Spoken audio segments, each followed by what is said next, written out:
এই সমাজে কিছু মানুষ বাস করে, কিছু সংখ্যক মানুষ এই সমাজে বাস করে যাদেরকে আমরা লাতখোর বলি। কেন বলি জানেন?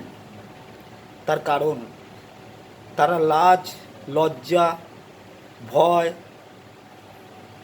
সমস্ত কিছুই জলাঞ্জলি দিয়েছে।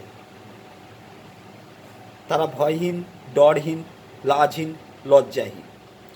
তা আমরা আমাদের সংবাদ চ্যানেলগুলো যেগুলো আমরা উপভোগ করি, দেখি এই বাংলার বুকে, এই চ্যানেলগুলো এমনই একটা লাতখোর চ্যানেল বা লাতখোর মিডিয়া,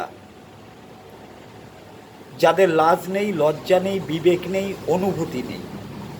এদের একটাই লক্ষ্য টিআরপি। এরা নারদবৃত্তি করে টিআরপি বাড়িয়ে এরা এদের সংবাদ মাধ্যমকে আরও সমৃদ্ধশালী করবে। তাতে জনগণের ক্ষতি হোক, জনগণ উচ্ছৃঙ্খল হোক, দেশটা গোল্লায় যাক বা সমাজ ব্যবস্থা লাটে উঠুক, এতে এদের কোনো আসে যায় না।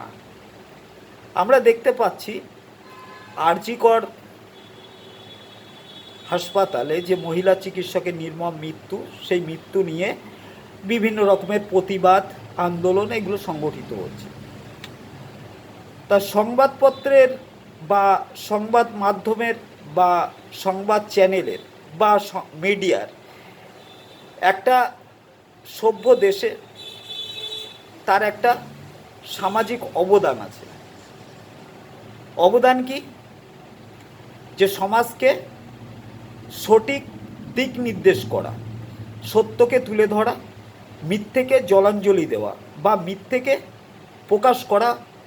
আর যেটা মূল বিষয় সেটা হচ্ছে আমরা যেটা বিশ্বাস করি বা আইনত যেটা দণ্ডনীয়, সেটা হচ্ছে গুজব তৈরি করা বা গুজব ছড়ানো। দুটোই কিন্তু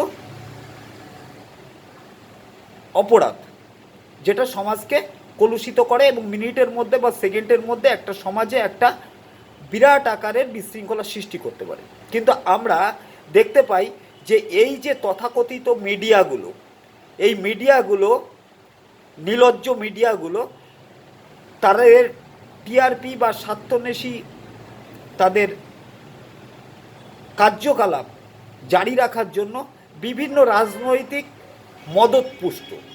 এরা রাজনৈতিক ইন্ধনে চালিত। এরা মানুষকে বিভ্রান্ত করছে, মানুষকে উত্তেজিত করছে এবং সলতেতে তেল দিচ্ছে বা ঘি দিচ্ছে আগুনটাকে আরও বেশি প্রজ্বলিত করার। যদি বলি লাভ কি? লাভ অবশ্যই। আপনি বেশি করে মিডিয়া দেখবেন, বেশি করে খবরগুলো দেখবেন। আপনি যত বেশি দেখবেন তত এদের টিআরপি বাড়বে।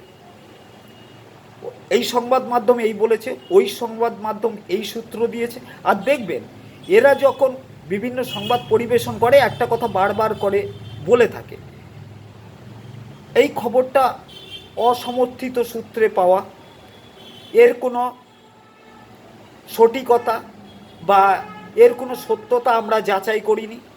আরে বাবা, যে খবরটা অসমর্থিত সূত্র থেকে, তার মানে তোরা তো নিজেরাই এটা সমর্থন করিস না, বা যে সূত্র থেকে এসছে সেই সূত্রর নামটাও প্রকাশ করতে পারছিস না।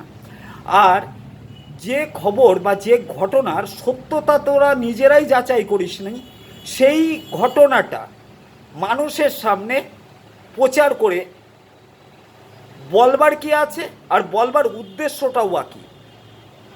তার মানে উদ্দেশ্য একটাই, মানুষকে এরকম ভুল ভাল এবং মিথ্যে খবর পরিবেশন করে মানুষকে উত্তেজিত করে একটা ঘটনা ঘটানো বা উশৃঙ্খলা সৃষ্টি করা বা সংঘর্ষ সৃষ্টি করা, এটাই কাম্য। তা না হলে যে খবরটা অসমর্থিত সূত্র থেকে পাওয়া, যে ঘটনার বিশ্বাসযোগ্যতা সংবাদ মাধ্যম বা মিডিয়া নিজেই জানে না, তাহলে সেই সংবাদটা পরিবেশনের দায় কেন তারা নেয়, কেন তারা প্রচার করে? এটাও তো একটা অফেন্স। আর এটাই চলছে। প্রতিবাদের নাম করে মেকি প্রতিবাদীদের আন্দোলনে রুদ্ধ হচ্ছে বা স্তব্ধ হচ্ছে স্বাভাবিক জনজীবন।